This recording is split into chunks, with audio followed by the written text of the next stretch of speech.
Green Valley International School. Let us join hands to empower the future of nation.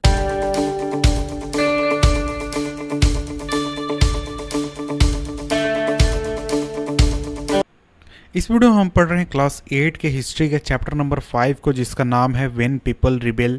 और इस chapter में हम 1857 के सिचुएशन को देखेंगे और उसके बाद किस तरीके के सिचुएशन बने इस चीज़ को हम देखने वाले हैं। तो देखिए, अभी तक हमने क्लास 8 में चैप्टर 4 तक पढ़ा, यानी 4 चैप्टर्स पढ़े हैं। और अभी तक हमने देखा कि किस तरीके से अंग्रेज आए, उनका किस तरीके से कंट्रोल हुआ अलग अलग इलाकों पर, उन्होंने किस तरीके से पेजेंट्स के साथ डील किया, किस तरीके से ट्राइबल्स के साथ डील किया। और सभी चैप्टर्स में हमने एक चीज नोटिस किया कि जितने भी पेजेंट थे, जितने भी ट्राइबल्स थे या फिर सोसाइटी के दूसरे लोग थे, वो किसी न किसी तरीके से अंग्रेजों से नाखुश थे। अंग्रेजों के प्रति उनके मन में गुस्सा था, काफ़ी वो विद्रोह की भावना अपने मन में लेकर बैठे हुए थे। देखिए, ये जो चैप्टर है इसमें हमको मेनली ये चीज़ समझना है कि जो 1857 का रिवोल्ट हुआ उसके बैकग्राउंड में क्या क्या चीज़ें हुई थी।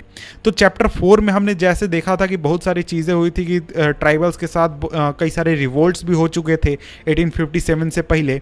लेकिन अब हम यहाँ पर जो टॉपिक देखने वाले हैं, पॉलिसीज़ एंड द पीपल, इसमें हम मेनली फोकस करेंगे नवाब के बारे में, यानी जो मेन रूलर थे इंडिया के, यानी अंग्रेजों के आने से पहले जिनका यहाँ पर रूल चल रहा था, उनके बारे में हम यहाँ पर बात करेंगे और भी चीज़ों के बारे में बात करेंगे। तो आइए हम शुरुआत करते हैं। तो देखिए, यहाँ पर यही बात कही जा रही है कि प्रीवियस चैप्टर्स में हमने देखा कि जो पॉलिसीज़ हैं ईस्ट इंडिया कंपनी के, और वो उन पॉलिसीज़ का क्या इफेक्ट पड़ा सोसाइटी के अलग अलग लोगों पर, चाहे वो किंग हो, क्वींस हो, पेजेंट्स हो, लैंडलॉर्ड्स हो, ट्राइबल्स, सोल्जर्स, सभी लोग जो थे वो किसी न किसी तरीके से अंग्रेजों के फैसलों से, अंग्रेजों के डिसीजन से प्रभावित थे। और हमने ये भी देखा कि लोगों ने कई तरीके से पॉलिसीज़ को रेजिस्ट भी किया था, पॉलिसीज़ के विरोध में खड़े हुए भी थे, और उन्होंने ऐसा एक्शन लिया था जो कि उनके खुद के इंटरेस्ट के खिलाफ जाए और या फिर जो सेंटिमेंट है उसके खिलाफ जाए। तो इसके बाद देखिए, यहाँ पर हमारा सबसे पहला इसमें सब टॉपिक आ जाता है और वो है नवाब्स लूज देयर पावर। तो देखिए, यहाँ पर हमने पहले भी चैप्टर्स में देखा है कि जब अंग्रेज जो थे, यानी ईस्ट इंडिया कंपनी थी, जब वो अपने पावर को बढ़ा रही थी, तो वो जो पहले से स्थापित रूलर थे, जैसे राजा हो गया, कोई नवाब हो गया, या फिर ट्राइबल कोई चीफ हो गया, तो उन सभी के पावर्स को वो कम कर रही थी। उनके जो इन्फ्लुएंस था, उनका जो पावर था, उन सभी को वो लगातार कम करते जा रही थी। तो इस वजह से जो नवाब थे, राजा थे, चीफ थे, वो सभी अंग्रेजों से काफ़ी नाखुश थे। तो देखिए, अगर हम 18th सेंचुरी की बात करें तो मिड 18th सेंचुरी से ही जो नवाब थे या फिर राजा थे, उनके पावर में काफ़ी कमी आने लगी थी, उनकी पावर को छीना जाने लगा था। और धीरे धीरे उनकी जो अथॉरिटी थी अपनी जनता के ऊपर, या फिर जो उनका ऑनर था, उसको भी काफ़ी कम कर दिया गया, काफ़ी रिड्यूस कर दिया गया।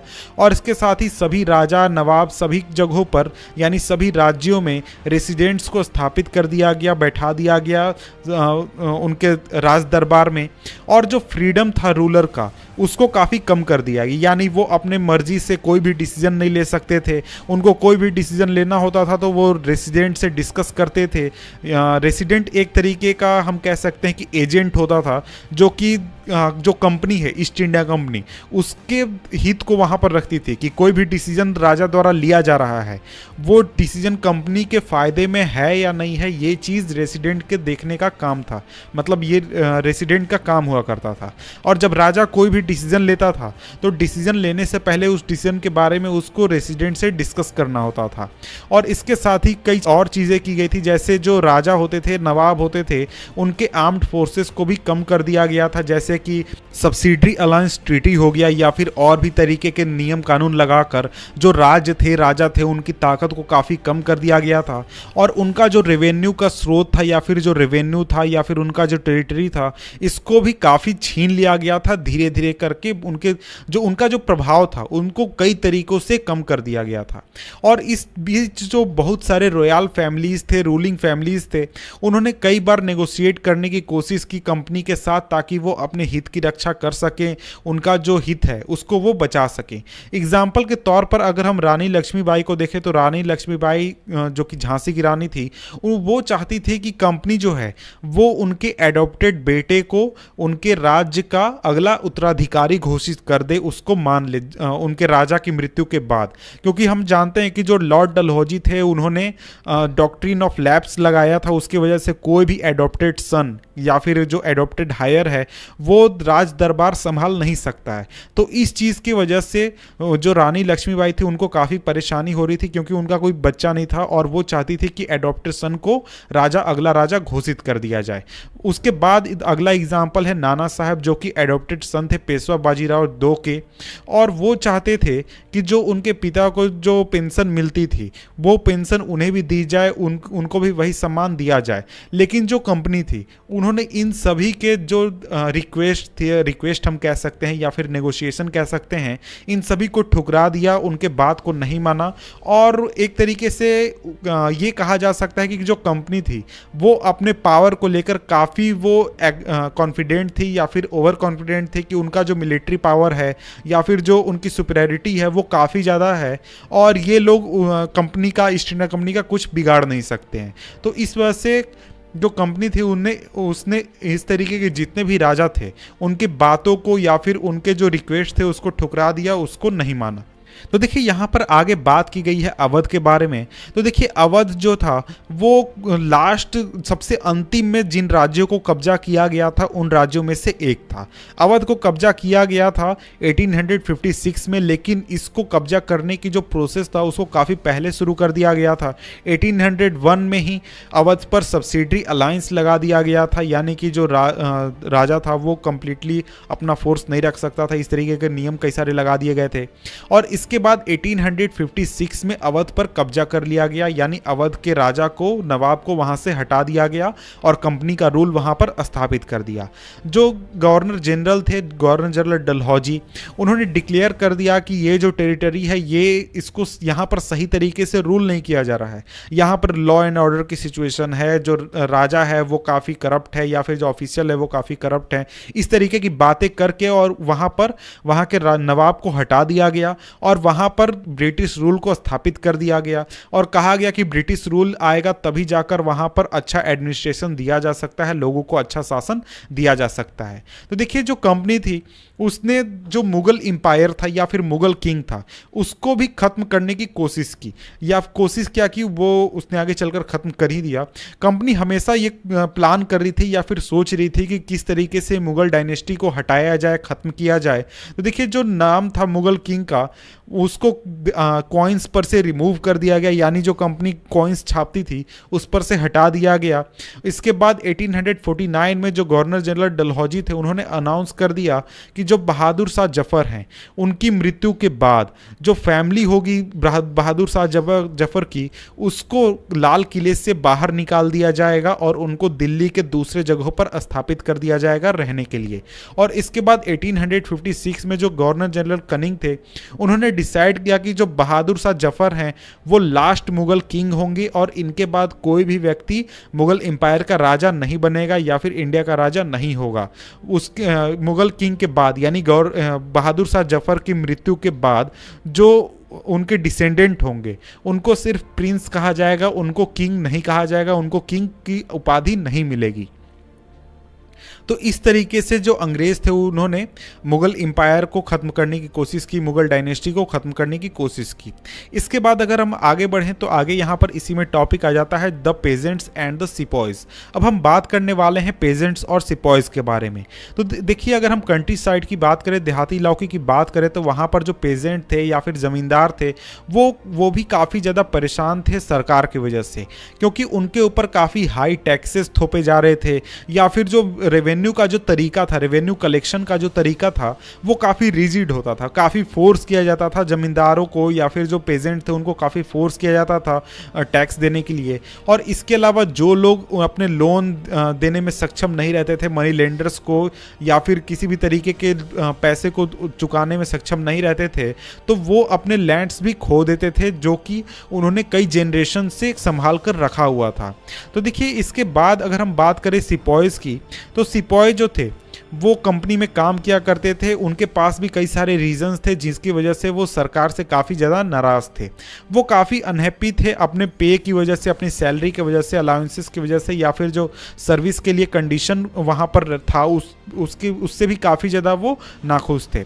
और इसके अलावा बहुत सारे नए रूल्स जो आए थे, जैसे जो कि अंग्रेज़ों द्वारा लगाए गए थे सैनिकों के लिए, वो सैनिकों के यानी जो इंडियन सैनिक थे उनके रिलीजियस जो बिलीफ थे या फिर सेंसिबिलिटीज़ जो थी उसको काफ़ी वायलेट करती थी। फॉर एग्जांपल पहले ये मान्यता चलती थी कि उस समय में यानी 1800-1900 में ये मान्यता चलती थी कि कोई भी व्यक्ति अगर समुद्र पार कर लेता है तो वो अपने रिलीजन को खो देगा, अपने कास्ट को खो देगा। तो इस वजह से जो सैनिक थे उनको जब फोर्स किया गया या फिर कहा गया 1824 में कि आपको बर्मा में जाना है, वहाँ पर आपको फाइट करने जाना है, तो वहां पर जो सैनिक थे उन्होंने रिफ्यूज कर दिया जाने से, जब उनको सी रूट के जरिए जाने के लिए कहा गया। लेकिन वो जो थे उनको जब लैंड रूट से जाने के लिए कहा गया तो वो इस बात के लिए राजी हो गए, इस बात के लिए मान गए। और इसके अलावा जिन लोगों ने इस तरीके का विरोध प्रदर्शन किया था उनको काफ़ी पनिश भी किया गया। और देखिए ये जो इशू था ये इतना आसानी से डाउन नहीं हुआ, ये काफ़ी बड़ा इशू बन गया था। तो इस वजह से 1856 में कंपनी ने एक नया कानून लाया कि जब कोई भी व्यक्ति अगर कंपनी में काम करने आता है, कंपनी के आर्मी में काम करने आता है, तो उसको एक बॉन्ड लिखवाया जाता था कि आपको कभी भी जो समुद्र है उसके उस पार भेजा जा सकता है, कहीं भी भेजा जा सकता है आपको जॉब करने के लिए, काम करने के लिए। तो उसके लिए आपको पहले ही तैयार रहना होगा, इस तरीके का बॉन्ड लिखवाया जाता था। इसके बाद जो देखिए सिपॉयज थे वो काफ़ी परेशान इस वजह से भी थे क्योंकि जो सिपॉयज थे वो फैमिली उनका जो था वो एक तरीके का पेजेंट वाला फैमिली था। यानी अगर पेजेंट्स को कोई परेशानी होती है तो उसका असर सिपॉयज पर भी पड़ेगा क्योंकि वो पेजेंट फैमिली से बिलोंग करते हैं और उनका जो फैमिलीज थे वो विलेजेस में रह रहे थे, गाँव में रह रहे थे। तो जो पेजेंट्स की जो एक तरीके से नाराज़गी थी वो बहुत ही जल्दी सैनिकों के बीच में भी फैल गई। सैनिक जो थे वो भी उस नाराज़गी से ग्रसित हो गए, उनके बीच में भी वो नाराज़गी देखने को मिल रही थी। अब यहाँ पर आगे आता है रिस्पॉन्स टू द रिफॉर्म्स, यानी जो रिफॉर्म्स अंग्रेजों द्वारा लाए गए उसका रिस्पॉन्स सोसाइटी में किस तरीके से रहा। तो देखिए अंग्रेज जो थे उनका ये मानना था कि जो इंडियन सोसाइटी है उसको रिफॉर्म करने की ज़रूरत है। कई सारे कानून लाए गए ताकि जो सती का प्रैक्टिस है उसको ख़त्म किया जा सके या फिर जो विधवा हैं उनकी रिमैरेज को बढ़ावा दिया जा सके। इसके बाद आगे चलकर इंग्लिश लैंग्वेज एजुकेशन को काफ़ी प्रमोट किया गया। इसके बाद 1830 में जो कंपनी थी उसने क्रिश्चियन मिशनरीज को अलाउ कर दिया कि वो फ्रीली फंक्शन कर सके और इंडिया में आकर लैंड या फिर प्रॉपर्टी को खरीद सके। इसके बाद 1850 में एक नया कानून बना दिया गया जिसके ज़रिए क्रिश्चियनिटी को एक्सेप्ट करना या फिर क्रिश्चियनिटी में कन्वर्ट करना काफ़ी आसान हो गया। और ये जो कानून था ये इस कानून की वजह से जो इंडियन थे जो कि क्रिश्चियनिटी को एक्सेप्ट कर रहे थे वो आसानी से अपनी जो एंसेस्टर की प्रॉपर्टी थी उसको हायर कर सकते थे, इनहेरिट कर सकते थे।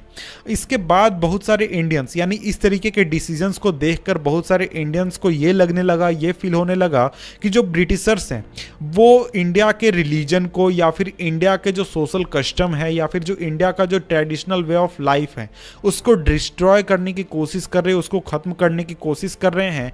और इस वजह से वो काफ़ी ज़्यादा चिंतित हो गए। यहाँ पर आगे बढ़े तो यहाँ पर कहा जा रहा है there were of course some Indians who wanted to change existing social practices. यानी ऐसा नहीं था कि सभी लोग इस तरीके के सोशल प्रैक्टिसेस के ख़त्म होने के विरोध में थे।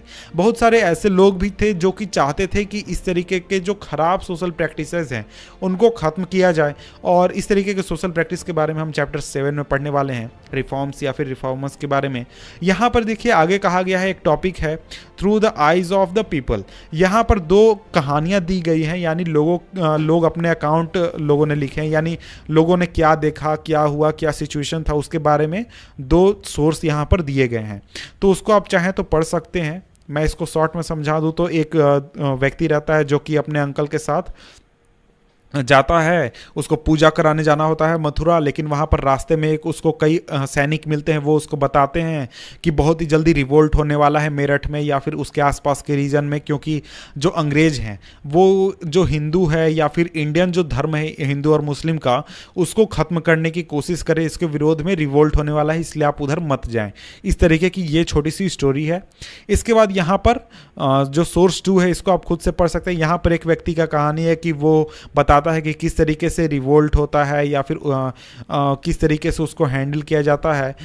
तो इस चीज़ को आप चाहें तो डिटेल में पढ़ सकते हैं। बिकम्स अ पॉपुलर रिबेलियन, यानी कि एक छोटा सा चिंगारी, यानी एक छोटा सा जो सैनिक का विद्रोह था एक रेजिमेंट में, वो कैसे आगे चलकर इंडिया के बहुत बड़े रिबेलियन का रूप ले लेता है, 1857 का रिबेलियन का रूप ले लेता है। इस चीज़ को यहाँ पर इस टॉपिक में हम जानने वाले हैं, समझने वाले हैं। तो देखिए यहाँ पर एक चीज़ हमको समझना ये चाहिए कि जो स्ट्रगल है राजा यानी कि सरकार और जनता के बीच में, वो कोई नया चीज़ नहीं है, कोई बहुत बड़ा चीज़ नहीं है। जो लोग हैं वो किसी न किसी तरीके से हमेशा सरकार का विरोध करते रहते हैं। चाहे आपके आसपास आप देखेंगे तो सरकार का विरोध लोगों द्वारा किया जाता है और लोग किसी न किसी रीजन से सरकार से नाखुश रहते हैं। लेकिन कई बार ऐसा होता है कि ये जो पूरा विद्रोह है ये इतना बड़ा हो जाता है कि सरकार उसको कंट्रोल नहीं करने पाती या फिर सरकार का पावर उस पूरे विद्रोह के सामने काफ़ी छोटा पड़ जाता है। और ऐसा तब होता है जब बहुत बड़ी संख्या में लोग जो हैं वो ये बिलीव करने लगते हैं कि जो सरकार है वो उनकी दुश्मन है या फिर सरकार जो है उसकी वजह से लोगों को काफ़ी परेशानी हो रही है, और एक साथ वो खड़े हो जाते हैं सरकार के खिलाफ या फिर जो भी पावर है उसके पावर में है उसके खिलाफ। और ये ऐसा ही सिचुएशन 1857 में क्रिएट हुआ था, और इसी सिचुएशन को हम एक तरीके से 1857 का रिबेलियन का नाम देते हैं। तो देखिए यहाँ पर दो वर्ड है, म्यूटनी और रिबेलियन। इन दोनों का मतलब आपको समझ लेना चाहिए, इन दोनों में फ़र्क है, अगर आप नहीं जानते तो इसको समझ लें। म्यूटनी का मतलब होता है सैनिक विद्रोह, यानी कि जब सैनिक एक ग्रुप में अपने ऑफिसर्स की बात मानने से मना कर दें, जो आर्मी में जो सैनिक है वो विद्रोह कर दें, तो उसको म्यूटनी कहा जाता है। लेकिन जब आम जनता विद्रोह कर देती है सरकार के खिलाफ बहुत बड़े स्तर पर, तो उसको हम रिबेलियन कहते हैं, उसको हम विद्रोह कहते हैं। तो देखिए ये जो पूरा सिचुएशन था जिस सिचुएशन की यहाँ पर हमने बात की, ऐसा सिचुएशन 1857 के नॉर्दर्न इंडिया में क्रिएट हुआ था। और देखिए पिछले 100 सालों से, यानी 1857 के पहले 100 सालों से जो ईस्ट इंडिया कंपनी थी वो राज्यों पर कब्जा कर रही थी, अपना एडमिनिस्ट्रेशन चला रही थी, और इस वजह से जो लोग थे वो काफ़ी नाखुश हो रहे थे बहुत सारे रीजन्स की वजह से। अलग अलग सोसाइटी के तबकों का अलग अलग रीज़न था। और एक 100 सालों के शासन के बाद मई 1857 में जो ईस्ट इंडिया कंपनी थी उसको बहुत ही बड़ा रिवोल्ट देखना पड़ा। और ये रिवोल्ट इतना बड़ा था कि हो सकता था कि उस समय ईस्ट इंडिया कंपनी यहाँ से ख़त्म हो जाती, ब्रिटिश पावर यहाँ से ख़त्म हो जाते, और यहाँ पर इंडिया के शासक जो रूलर्स थे उनका शासन स्थापित हो जाता। और देखिए जो सैनिक थे उन्होंने बहुत सारे जगहों पर म्यूटनी कर दिया, यानी विद्रोह कर दिया आर्मी ऑफिसर्स के खिलाफ, और इसकी शुरुआत हुई थी मेरठ से। और इसके बाद आगे चलकर जब ये विद्रोह काफ़ी बड़ा हो गया तो उस समय जो लोग थे, आम लोग, वो भी इस पूरे विद्रोह में शामिल हो गए और रिबेलियन में जो सरकार थी उसके खिलाफ खड़े हो गए सैनिकों के साथ। और कुछ लोगों द्वारा, यानी कुछ हिस्टोरियंस द्वारा ऐसा भी कहा जाता है कि ये जो विद्रोह था ये आपको 19वीं सेंचुरी का सबसे बड़ा विद्रोह था पूरी दुनिया में। कहीं भी विद्रोह इतना बड़ा नहीं हुआ था। इसके बाद हमारे सामने नेक्स्ट टॉपिक आ जाता है और वो है फ्रॉम मेरठ टू दिल्ली। तो देखिए जैसा कि हमने देखा कि विद्रोह की शुरुआत मेरठ में हुई थी और आगे चलकर ये दिल्ली में फैली, तो इस पूरे प्रोसेस को यहाँ पर हम इस टॉपिक में देखने वाले हैं। देखिए 29 मार्च 1857 में एक यंग सोल्जर को फांसी पर चढ़ा दिया जाता है जिसका नाम था मंगल पांडे, बराकपुर में, क्योंकि उसने अपने ऑफिसर्स पर हाथ उठा दिया था या फिर अपने ऑफिसर्स पर अटैक कर दिया था। इसके कुछ दिनों बाद कुछ सैनिक जो कि मेरठ में स्थापित थे, उन्होंने आर्मी ड्रिल करने से मना कर दिया नए कार्टिरिज के साथ, जिसको कि कहा जा रहा था, ऐसा माना जा रहा था कि जो नए कार्टिरिज हैं उसमें काऊ के फैट या फिर जो पिग्स हैं उनके फैट को यूज़ किया गया है उसको बनाने के लिए, तो इस वजह से उन्होंने डील करने से मना कर दिया। अब यहाँ पर सवाल उठता है कि इस नए कार्टिरिज में काऊ का फैट था और पिग का फैट था, इससे फ़र्क क्या पड़ता है? उसका फ़र्क पड़ने का रीज़न ये है कि देखिए जो कार्टिरिज था वो जो नया कार्टिलेज आया था उसको मुंह से खींचना होता था, मुंह से उसको छिलका उतारना होता था। इस वजह से जो हिंदूज थे वो काऊ को कंज्यूम नहीं करते, यानी गाय का मांस नहीं खाते या फिर गाय को किल नहीं करते हैं। तो इस वजह से हिंदूज ने इसको मना कर दिया। और जो मुस्लिम्स हैं वो पिग्स को कंज्यूम नहीं करते, यानी पिग्स को खाना नहीं चाहते हैं। तो इस वजह से इन दोनों ने उस कार्टिलेज को यूज करने से मना कर दिया। और इस विद्रोह की वजह से, यानी इस विरोध की वजह से 85 सैनिकों को डिसमिस कर दिया गया सर्विस से, और उनको 10 साल की सज़ा सुनाई गई अपने ऑफिसर्स की बात नहीं मानने के लिए। और ये हुआ था 9 मई 1857 को। तो देखिए इसके बाद जो सैनिकों का रिएक्शन था उस रेजिमेंट का वो काफ़ी बड़ा था। और इसके बाद 10 मई को जो उस रेजिमेंट के सैनिक थे वो जेल में गए, यानी जेल जहाँ पे था, जहाँ पे इन सैनिकों को कैद करके रखा गया था, वहाँ गए मेरठ में। और वहाँ पर जितने भी सैनिक थे जिनको कैद करके रखा गया था उनको वहाँ से बाहर निकाल दिया। और इसके बाद ब्रिटिश ऑफिसर्स पर अटैक किया और उनको किल कर दिया। उनके गन्स को छीन लिए, यानी सैनिकों ने गन्स को कैप्चर कर लिया, एमुनेशन कैप्चर कर लिया। और इसके बाद जितने भी ब्रिटिशर्स थे उनके बिल्डिंग्स और प्रॉपर्टीज़ को आग के हवाले कर दिया।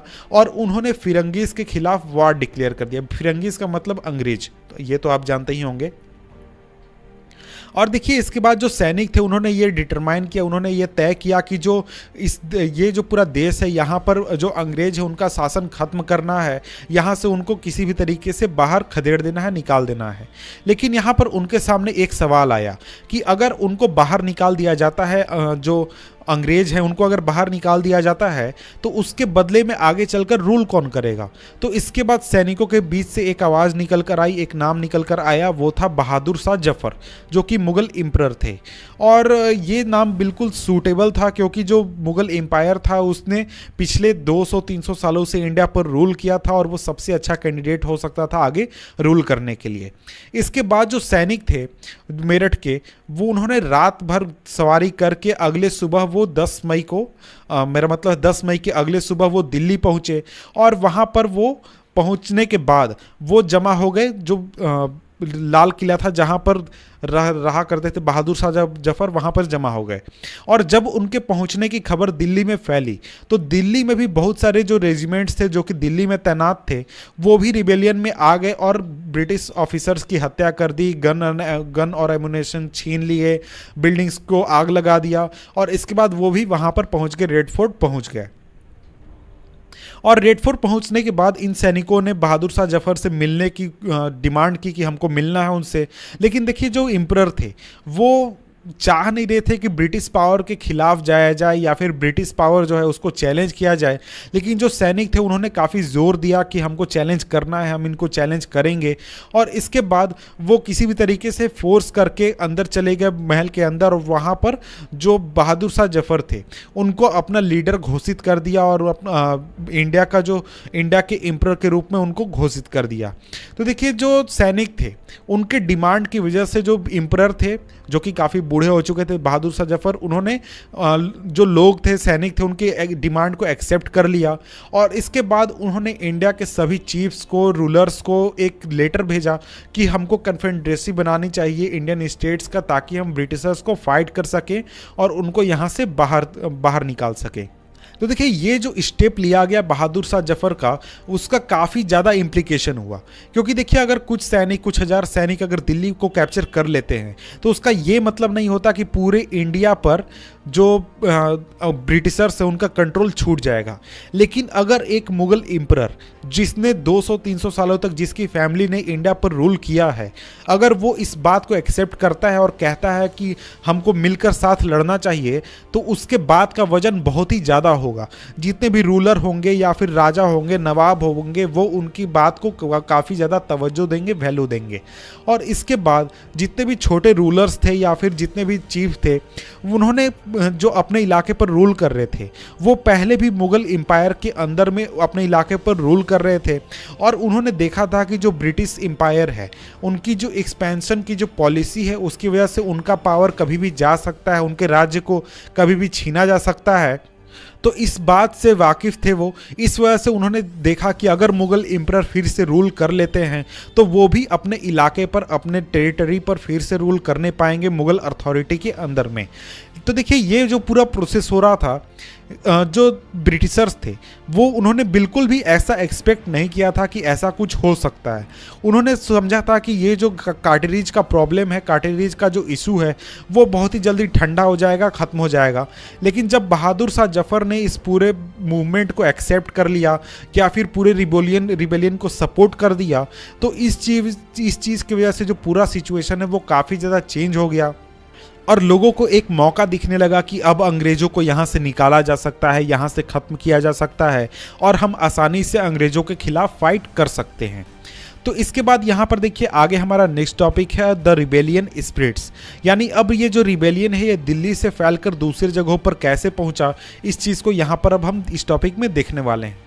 जब ब्रिटिशर्स के हाथ से दिल्ली को छीन लिया गया था, यानी दिल्ली पर सैनिकों का कब्जा हो चुका था, विद्रोहियों का कब्जा हो चुका था, तो उसके बाद एक हफ्ते तक कोई भी इवेंट नहीं हुआ, क्योंकि ये जो पूरा इवेंट हुआ था इसका न्यूज़ पहुंचने में काफ़ी ज़्यादा टाइम लग गया। और जैसे ही न्यूज़ पहुंचा बहुत बड़ी संख्या में पूरे देश में म्यूटनीज हुए और बहुत बड़ी संख्या में जितने भी रेजिमेंट थे उन्होंने विद्रोह कर दिया और दूसरे सैनिकों के साथ मिलकर वो नोडल पॉइंट्स पर पहुँचे। नोडल पॉइंट्स ऐसे इलाके थे जहां पर मेन लड़ाइयाँ हुई थी या फिर मेन वे जगहों पर जहां पर सभी सैनिक जमा हुए थे, जैसे कि दिल्ली हो गया, कानपुर हो गया, लखनऊ हो गया, यानी लखनऊ के आसपास के जितने भी इवेंट्स थे वो सभी लखनऊ पहुंचे। दिल्ली के आसपास के जितने भी रेजिमेंट्स थे वो सभी दिल्ली पहुंचे। कानपुर के आसपास के जितने भी रेजिमेंट्स थे वो सभी कानपुर पहुंचे। तो इस तरीके से ये जो पूरे पॉइंट्स थे दिल्ली, कानपुर, लखनऊ, ये नोडल पॉइंट के रूप में काम कर रहे थे। तो इस पूरे इवेंट के होने के बाद, यानी सैनिकों के विद्रोह में शामिल होने के बाद, जो लोग थे शहरों के या फिर गांवों के, वो भी रिवेलियन में आ गए, वो भी विद्रोह में आ गए और अपने लोकल लीडर्स के साथ या फिर जमींदार के साथ या फिर चीफ के साथ रिवेलियन में शामिल हो गए, रैली करने लगे, अंग्रेजों का विद्रोह करने लगे, विरोध करने लगे। तो इसके बाद देखिए कुछ एग्जाम्पल हम देख लेते हैं, जैसे कि नाना साहेब जो कि एडॉप्टेड सन थे लेट पेशवा बाजीराव, यानी जो अंतिम पेशवा बाजीराव थे उनके, और वो कानपुर में रहा करते थे। वहां पर उन्होंने आर्म फोर्सेस को गैदर किया और वहां से ब्रिटिश गैरिसन को बाहर निकाल दिया शहर से, यानी ब्रिटिशर्स को बाहर निकाल दिया और उन्होंने खुद को पेशवा घोषित कर दिया और उन्होंने डिक्लेयर कर दिया कि वो एक गवर्नर हैं बहादुर शाह जफर के अंडर में, यानी बहादुर शाह जफर इंडिया के रूलर हो गए और वो गवर्नर हो गए अपने इलाके के। और इसी तरीके से लखनऊ में बिरजिस कद्र जो थे, जो कि पुराने जो रूलर थे अवध के नवाब वाजिद अली शाह के बेटे थे, उन्होंने खुद को नया नवाब डिक्लेयर कर दिया और बहादुर शाह जफर को इंडिया का रूलर मान लिया, एक्सेप्ट कर लिया। और इसके बाद उनकी माँ बेगम हजरत महल जो थी, उन्होंने काफ़ी एक्टिव पार्टिसिपेट किया था पूरे इवेंट को ऑर्गेनाइज करने में, विद्रोह को ऑर्गेनाइज करने में। और इसके बाद झांसी में जो रानी लक्ष्मीबाई थी, उन्होंने भी विद्रोही सैनिकों का साथ दिया या फिर उसमें शामिल हो गई और अंग्रेजों के खिलाफ लड़ी, वो तात्या तोपे के साथ, जो कि नाना साहब के जनरल थे। देखिए इस पूरे इवेंट में, यानी इस पूरे विद्रोह में जो ब्रिटिशर्स थे वो काफ़ी बड़ी संख्या में आउटनंबर्ड थे, यानी कि जो उनकी संख्या थी वो विद्रोही सैनिकों के मुकाबले में काफ़ी ज़्यादा कम थी और उनको बहुत बड़ी संख्या में बैटल्स में डिफीट किया गया था। और इस वजह से जो लोग थे वो इस बात को बिलीव करने लगे थे कि जो ब्रिटिशर्स हैं उनका रूल अब यहाँ से ख़त्म हो चुका है, वो यहाँ से हमेशा के लिए जा चुके हैं और वो यहाँ पर वापस कभी नहीं आने वाले हैं, क्योंकि उनको काफ़ी बुरी तरीके से डिफीट किया गया है। और इसके बाद ये जो सिचुएशन था काफ़ी वाइड स्प्रेड पॉपुलर रिबेलियन का, ये अवध रीजन में काफ़ी ज़्यादा डेवलप हुआ था। वहाँ पर लोग जो थे वो काफ़ी बड़ी संख्या में इस पूरे इवेंट में शामिल हुए थे। तो 6 अगस्त 1857 में एक टेलीग्राम मिलता है जो कि भेजा गया था लेफ्टिनेंट कर्नल टाइटलर द्वारा। उसमें कहा जा रहा है कि हमारे जो लोग हैं वो काफ़ी बड़ी संख्या में जो विद्रोही हैं उनका सामना नहीं करने पा रहे हैं, क्योंकि जो हमारा एनिमी है यानी जो विद्रोही सैनिक है वो काफ़ी बड़ी संख्या में है और हर एक गांव, हर एक ज़मींदार हमारे खिलाफ हो चुका है, कोई भी हमें सपोर्ट नहीं कर रहा है, सभी हमारे खिलाफ हो चुका है। इसके अलावा बहुत सारे आम नागरिक जो थे, आम लोग थे, वो भी विद्रोह में शामिल हुए और बहुत सारे लोग लीडर्स भी बने। फॉर एग्जाम्पल अहमदुल्ला शाह जो कि एक मौलवी थे फैज़ाबाद के, उन्होंने ब्रिटिश रूल का काफ़ी विरोध किया था और उन्होंने ऐसा कहा था कि जो ब्रिटिश रूल है वो बहुत ही जल्दी ख़त्म होने वाला है। और इसके बाद वो लोगों को अट्रैक्ट करने में काफ़ी सफल हुए थे और उन्होंने बहुत बड़ी संख्या में सपोर्टर्स जमा किए और इसके बाद वो लखनऊ पहुँचे जहाँ पर वो ब्रिटिशर्स के खिलाफ लड़े थे। इसके बाद दिल्ली में बहुत बड़ी संख्या में जो गाजीज थे या फिर जो रिलीजियस वॉरियर थे वो एक साथ आए ताकि जो वाइट पीपल है, अंग्रेज है, उनको खदेड़ा जा सके, उनको ख़त्म किया जा सके। इसके अलावा बख्त खान जो कि एक सोल्जर थे बरेली के, उन्होंने भी बहुत बड़ी संख्या में सैनिकों को साथ लेकर दिल्ली पहुंचे ताकि वो अंग्रेज़ों के खिलाफ लड़ सके। और ये जो थे यानी बख्त खान, ये काफ़ी इंपॉर्टेंट मिलिट्री लीडर बने थे रिवेलियन में। और इसके अलावा बिहार में पुराने जमींदार थे कुंवर सिंह, वो भी रिबेल सिपाहीज के साथ शामिल हुए और ब्रिटिशर्स के खिलाफ काफ़ी लड़ाइयाँ लड़ी थी काफ़ी महीनों तक। और इसी तरीके से बहुत बड़ी संख्या में लीडर्स और फाइटर जो थे उन्होंने इस पूरे इवेंट में शामिल हुए थे, इस पूरे विद्रोह में शामिल हुए थे। तो इसके बाद देखिए, ये तो हमने देख लिया कि किस तरीके से राइज हुआ था ये पूरा विद्रोह। अब हम देखते हैं इसके बाद जो टॉपिक है द कंपनी फाइट्स बैक, इसमें हम देखेंगे कि जो कंपनी है उसने काउंटर अटैक कैसे किया, किस तरीके से उसने फिर से पूरे इलाके को अपने कंट्रोल में लिया, किस तरीके से पूरे विद्रोह को अंग्रेज़ों ने कुचला। तो मिलते हैं आपसे हम नेक्स्ट वीडियो में, तब तक के लिए गुड बाय।